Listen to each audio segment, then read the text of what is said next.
Hey everyone, so in this video I want to talk about what types of shot a beginner artist actually does, a beginner effects artist. And when you put these types of effects on your reel, it helps the person hiring you see you in that role.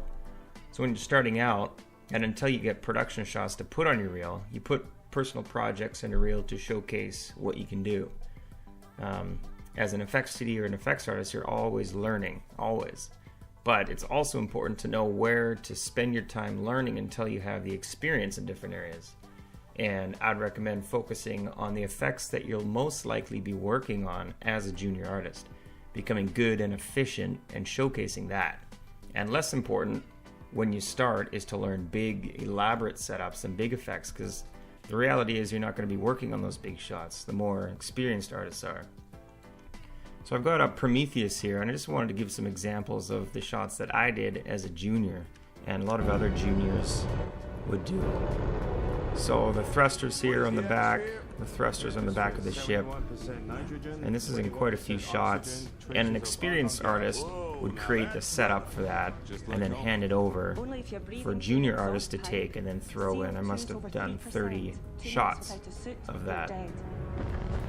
Here again, the thrusters. And another simple effect we did maybe in 40 or so shots in the whole film are these, we call them speed effects, little clouds that are passing by the camera. And to make it seem like you're passing through atmosphere, so kind of like an atmospheric effect. Same thing here, little clouds passing by camera.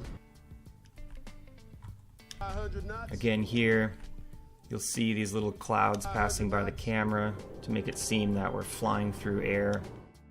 Yeah, so at the end here, there's a lot of big effects, and then a lot of effects in general. So even at the start, you have big dust that experienced artists would do, and then here you have all this dust coming off the juggernaut here that we would have done. Again here, the thrusters and the dust coming off the juggernaut again. It's all subtle stuff, but it really adds. There's so many different layers going on. Right here, as the escape pod detaches. Again, the speed effects of the atmosphere coming into your face. Same thing here. This destruction here was created from a junior artist, and the dust hits. So in the final sequence here, this is a good example of a mixture of some big effects mixed with some simple effects that more junior artists would do. And I must have done 20 shots of just rocks and dust in this sequence. Like here, everything around us, just a really simple, these ground hits and these rocks spitting out from underneath the juggernaut, dust and rocks, like over and over and over again. You're doing these types of effects.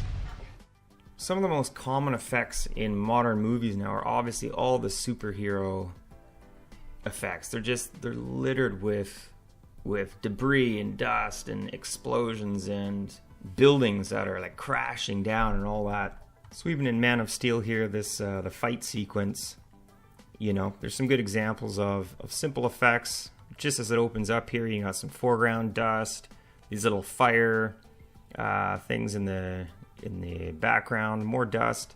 That's all stuff juniors would create. And even here, it's kind of got the similar atmospheric dust as in Prometheus.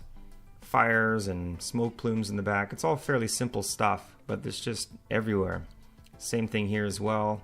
Atmospheric kind of fog going past the camera to make you feel like it's windy. And then obviously the fight gets pretty complex, and the more experienced artists are going to do those types of effects. For example, even here, it's got some simple smoke, simple hits there, some simple dust there, and some good fire in the background. But then he's going to come around, and this effect here, this will be given to a more experienced artist. And even here in the background, the dust coming through the window, or the broken window. Let's just take a look at some more examples of, say, Godzilla.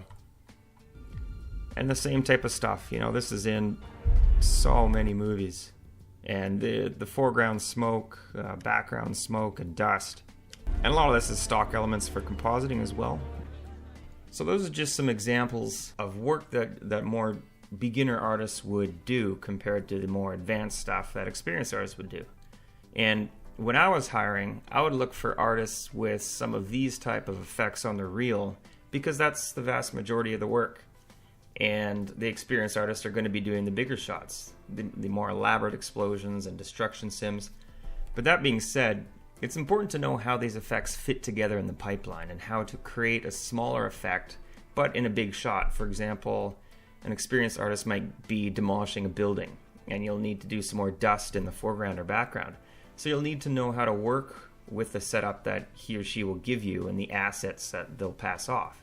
So I think it's really important that you demonstrate you can do these basics well and understand you know how the solvers work. But just because you keep things simple doesn't mean it can't look cool. You can still get some awesome results by keeping things simple. And I'm not talking about little dust puffs, but in a good smoke plume or fire, for example, or something. For an experienced artist, it's very easy to tell the overuse of Houdini shredding, for example. It has a distinct Houdini look, and if overused, looks unnatural. It's used to get more detail, but to a certain extent. And that's just one example of showing when you have an eye for what looks natural and you know how to use the settings properly. And I think a lot of artists make the mistake of just wanting to crank up the detail instead of working on creating a more natural looking result. And of course, this is all relative to what you're creating, but I'm referencing kind of what's more the common things in effects to create. Unless it's magic or something, you know.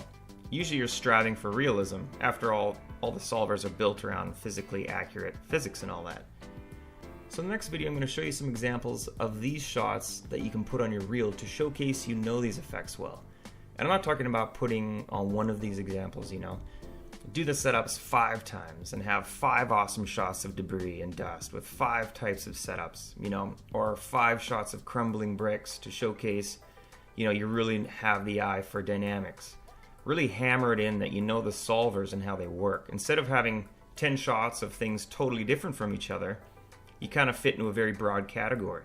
But by showcasing that you can do the common effects over and over and over again, getting better and faster each time, that makes for a better reel because it demonstrates that you can do the work when you do get the job.